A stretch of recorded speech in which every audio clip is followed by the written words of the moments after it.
Hey there, Bee. I just wanted to let you know that I'm going to be the wife of a CEO and not you. Got it? You think you're really good enough to marry Marcus? Well, you're dead wrong. I'm the only one who's good enough for him.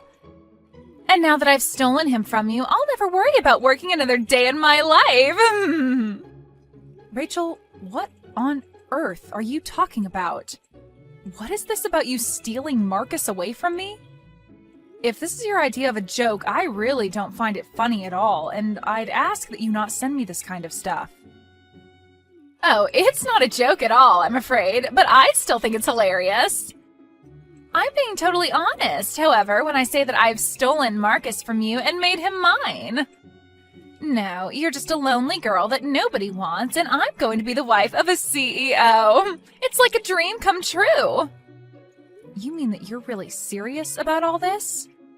That's right. What can I say? I guess that Marcus just likes me more than he likes you. We spent the whole day and night together, you know. He told me that I was the girl of his dreams and that he always wanted to marry me.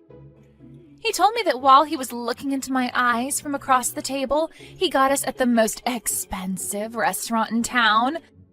Then he got down on one knee and proposed to me. Now that you mention it, I wasn't able to get in touch with Marcus at all yesterday. I was wondering what was going on. But you're telling me that I couldn't reach him because you two were together all day yesterday? How many times are you going to make me type out the same thing, Bee? Haven't I already made it clear to you that I've made Marcus all mine? You thought that you were going to marry him and become the wife of a CEO, but I stole him right from under you, and now I'm going to marry him instead. How does it feel to have your fiancé stolen from a fellow classmate, huh? But you don't understand. How could you do this to me, Rachel? I thought that you and I were friends. We've been so close ever since high school. I thought that I could trust you. But instead, you turned around and stole your own friend's fiancé? You're horrible, you know that? Well, this may come as news to you, but I never once considered us to be friends at all. I've actually hated you ever since the day that we met. But I could never understand how some poor ugly girl like you was chosen over me by all the boys in school. I swore to myself then that if you were ever going to get married before me, I would steal away your man before you could. You mean that this has been a plan of yours since you and I were in high school? That's crazy. You don't understand. I mean, you do know that the high school that we went to was famous for having the children of celebrities and actors and stuff go there, don't you? It wasn't a school for poor little kids like you. I don't even know how you got into the school in the first place. It was probably some charity for sad, poor people with no other means to get an education that paid for you to get in. Just because we went to the same school doesn't mean that you and I are on the same level at all. Got it? I hate when people forget their place and try to be in places where they don't belong. But I was never doing anything like that at all to begin with. And you have no idea how hard I was working in that school. I only got in because of my good grades, and I would have never been able to afford to go without the scholarship I got. But I always thought that you were the nicest person to me there. You were my best friend. And you hated me this whole time? But that's just it. You did work hard, and you were even valedictorian for our class. But before you showed up, I was the smartest kid in school. Both my parents were rich and loved me so much. All the teachers could trust me, and I was a favorite across the whole school. But all of that changed when you showed up. Just because you were the new girl who got slightly better grades than me, everyone started treating you like you were the star of the whole show. You totally eclipsed me. Well, are you really trying to blame me for how other people reacted towards me? I never asked them to treat me like that. I don't want to hear it from you. Don't tell me that a poor little nobody like you wasn't loving all of the attention. And all because you were good at studying. It isn't fair. You ruined high school for me. Do you know that? I certainly do now, and at least now I feel like I understand a bit more about why you always hated me like this. But I still don't understand why that drove you to steal my fiancé from me. I mean, we graduated from high school more than 10 years ago. Are you really still upset from then? Of course I am. You think that I ever got over a poor person like you trying to get above their post in life? And just what is that supposed to mean? I mean that no matter how hard you tried after high school, I know that you were never able to amount to anything. And no matter how smart you are now, you're still just a poor nobody. Just like your stupid, poor, ugly parents. You thought that marrying a CEO would be your ticket out of that life?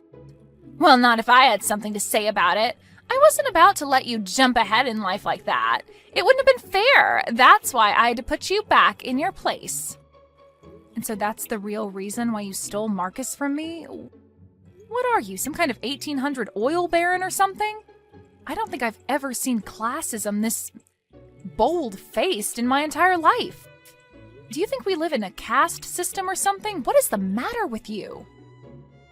It really is so easy to get poor people upset when you remind them of who they really are deep down.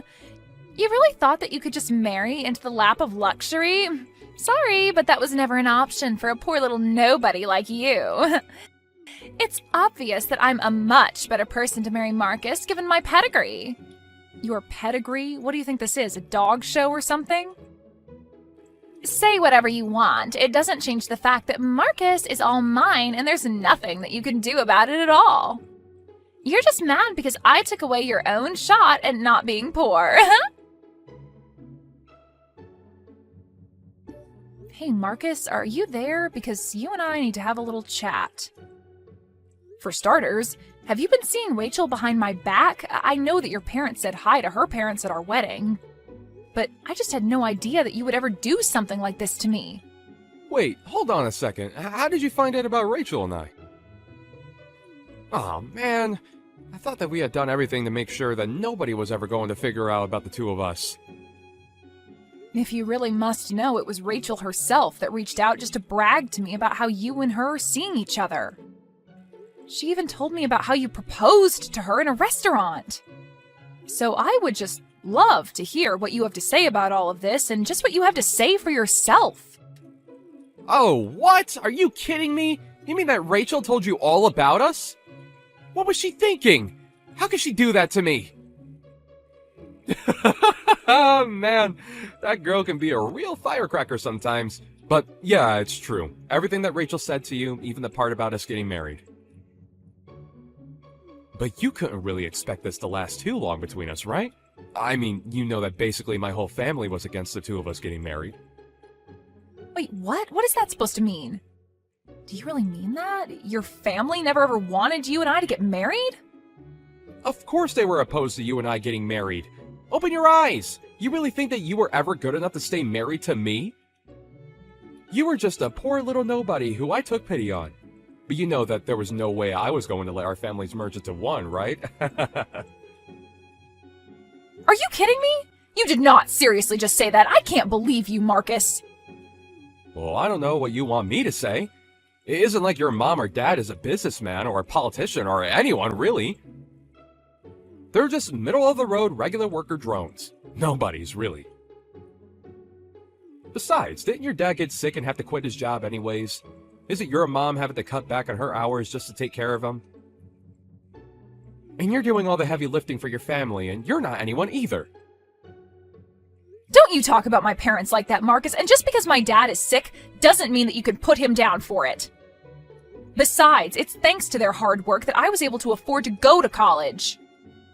I owe so much to them, and nothing is ever going to take that away. Don't get me wrong, I really do respect you as a person, Bea. You got into one of the top schools in the country, and I think that's really something. But we just come from two different worlds. Besides, my whole future depends on me taking over the family company, so I really can't go against what my family wants, or else I'm down for. Well then why were we even together in the first place? If this is really how you felt about things, we should have never been dating in the first place. I never asked you to go and cheat on my classmate. You really are starting to get annoying. Do you know that? I'm telling you why I made my decision. You can like it or not, but don't go trying to make this personal or anything. It's just business. Business? Are you seriously calling this business? You think that I'm going to buy that, you jerk? Look, the thing is, I actually really like smart girls like you, okay? But there are things about you that I just can't stand by either. For one, you're a little too smart, maybe even smarter than me, and that's a huge turnoff. I do like smart girls, but being with you made me realize it's better to be with an airhead like Rachel instead. It's just way easier to get her to do what I want than it was with you. Please tell me that that is not how you actually feel about dating women. That is just disgusting. Rachel is like some kind of avatar of classism, and you're just a horrible sexist. Maybe you two do deserve each other. It's not sexist, it's just knowing what my preferences are, okay? If you really want to know, the last straw for you was when I had to make that presentation for work. I was struggling with it for so long that I finally asked you to take a look, and you basically did it for me all in the span of 20 minutes.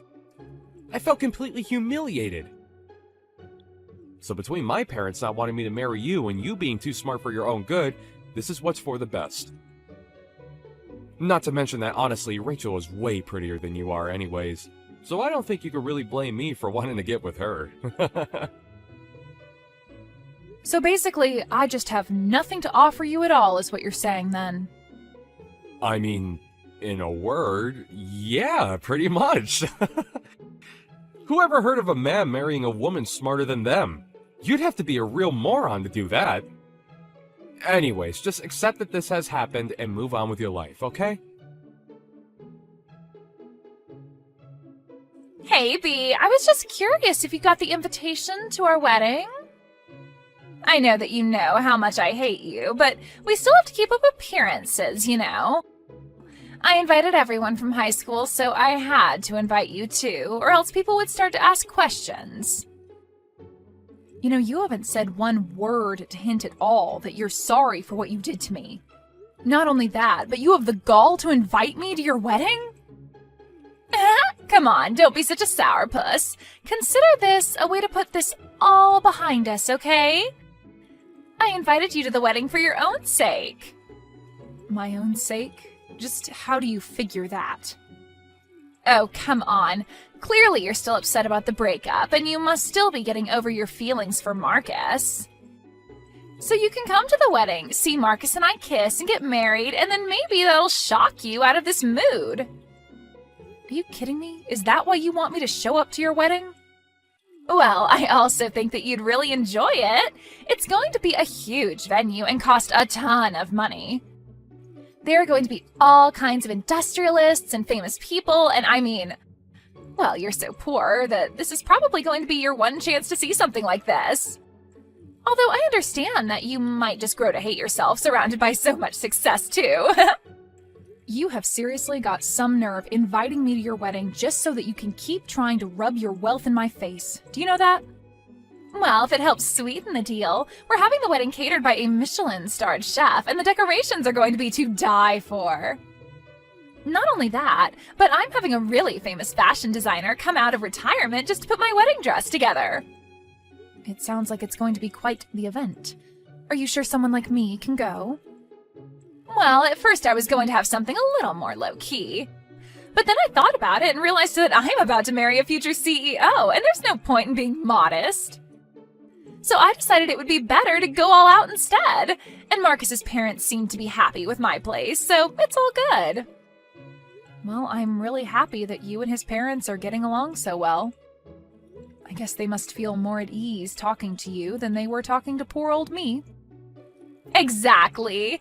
In fact, they like me so much that Marcus's dad agreed to pay for the whole thing. It's going to cost at least $1 million. You're going to spend $1 million on your wedding? That's insane. Are you sure that's really such a good idea? No duh, it's a good idea. It's a great idea, in fact. Why would you even ask something like that? Or is it just that your poor brain can't even calculate how someone could spend that much and still have more money? Yeah, it must be something like that, Rachel. Well, that's okay. I can't expect you to begin to even visualize what $1 million looks like. Yeah, I wonder if your father-in-law will be able to soon, given that he's been arrested. Sorry, what do you mean by that? Haven't you heard the news? You might want to look up his name on Google right now. He's been showing up in headlines ever since last night for what he did, so I might be a bit worried for what that would mean for your wedding. Wait, hold on. Marcus's dad has been arrested? Sounds like you have a lot to think about. Maybe I'll just leave you alone for now. But if you really want to know, I don't want to go to your wedding at all. But you did such a good job selling it to me that I think I'll show up anyways. Wait, no, hold on. You can't just drop a bombshell on me like that and then just try and walk away. What are you talking about with Marcus's dad? What happened? You have to tell me. I told you, you can just look it up online. There are plenty of stories about it online. Just look up his name and investment fraud. Wait, you mean that he's been arrested for fraud? He defrauded his own investors? Yeah, he took a bunch of people's money and wasted it on a scheme that he knew was going to fail. Then he tried to launder the money to other sources, and that's when he got caught. I guess someone must have leaked some evidence of what was going on. No, this can't be happening. I had no idea about any sort of scam. This can't be right. Well, you might want to go ahead and tell the news stations that they got it wrong because you never heard of any of this. Anyway, what was that chef going to cook for the wedding again? This isn't the time to be talking about that. Now, I don't even know if I'll have a wedding at this point. But I already sent out the invitations. I was so looking forward to it. This can't be happening to me. Well, I suppose you might just have to tell people that there's been a change of plans and cancel it for now. B, it's just awful. We had to cancel my wedding. Can you believe it? This wasn't supposed to happen. What is going on? So you did end up canceling it after all. Aw, darn. And I was just starting to get excited to go. But don't worry. I'm sure you'll be able to plan a new one when things settle down. Then you can have your fancy chef and decorations and everything. What are you talking about? There's no way that we're ever going to be able to have the wedding again because the engagement is off. We're not even married and we're already divorced. Wait, what? He's not going to marry you anymore? No, I broke up with him. I could never let my family be associated with his criminal father. Just think of the damage it would do to my family's reputation. I can't possibly let my good bloodline be tainted with his bile. So I told him to hit the road. But now Marcus is refusing to sign the paperwork so that we can call it all off. I see. Yeah, I guess I would be pretty mad too if someone just tried to run off like you're doing. But you need to help me. You have to convince Marcus to formally call off the engagement with me. Sorry, you want me to help you? Are you serious? That's right. He said that he's not going to let me get out of this so easily. And if he doesn't sign the paperwork, then we're not going to be able to officially call off our engagement. You have to think of something and help me out here. You can't be serious, right? You're really asking for my help? Please, maybe you can try and charm him back to liking you. You know all his weak spots and what he likes. I'm sure that if anyone could help me out here, it's you. Plus, you get your fiancé back. It's a win-win. I don't want anything to do with him or you or either of your families ever again. You'll just have to find someone else to do your dirty work for you, but not me. Why don't you go and ask one of your rich friends to do it for you, huh? You don't think I've already thought of that? I called them all and asked for their help, but no one said they would. Some of them had even changed their number, and I can't get a hold of them. Well, then it sounds to me like they just plain don't want to help you. But I have no problem getting a hold of anyone from our school days. Maybe they just saw the news about your father-in-law and didn't want to be associated with you. You're kidding me. You mean you think that all our old friends are just avoiding me? But they're not afraid to stay in contact with some poor little nobody like you. I guess maybe they just don't care as much about how much money I have. You're the only one who seems to treat anyone as poorly as you do just because of their status. Anyways, good luck with your marriage troubles. Bea, are you there? Please, you have to help me. You have to save me from Rachel. She's crazy, and you're the only one that I can go for help. What on earth are you talking about, Marcus? I know that your dad is in hot water, but it's times like these that should push you closer to your wife. Go to her for help, not me, okay? But I don't want anything to do with that moron. She is seriously so dumb and is only interested in trying to run away from me. Even though I'm trying so hard to protect all the family has worked for, she can only think for herself. There you go again, just calling her an idiot again, huh? But I thought you liked your girls dumb. Yeah, but not this dumb! I had no idea you could even get this dumb! But I've had my hands so full trying to save the family's business that I barely have time to deal with her anymore. I don't know what's going to break first, my company or my mental state. Yeah, I've been following the news. It seems like you and your family are going to be in quite a bit of trouble. But that's why I need your help! But please, I know that you're smarter than me. Maybe if you took a look at some of the papers I have, you could figure out a way to save my company from all this. But please, I need you! Yeah, that is going to be a no from me. You cheat on me, ruin our engagement, call me too smart, and say that I'm uglier than Rachel, and you think I want to help you? Don't even get me started on what you said about my family, too. This is not my problem, and I refuse to let you or Rachel suck me into this. After that, I heard on the news that Marcus's family company finally declared bankruptcy and that Marcus was attempting to build something from the ashes. But the attempt didn't go so well, and like before, it was swimming in debt before declaring bankruptcy again. Rachel ran to her parents to try and beg for help, but they had both thought that they'd finally gotten rid of her and told her that she was Marcus's problem now. With his dad in jail and 2 bankruptcies, Marcus and Rachel agreed to move in together until they could work something better out for the two of them. They still aren't married, but they realize that they both have no one to turn to except for each other.